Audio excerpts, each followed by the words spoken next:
الشيطان الرجيم. بسم الله الرحمن الرحيم.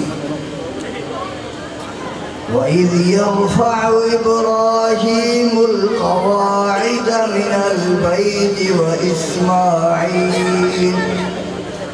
ربنا تقبل منا إنك أنت السميع العليم. ربنا واجعلنا مسلمين لك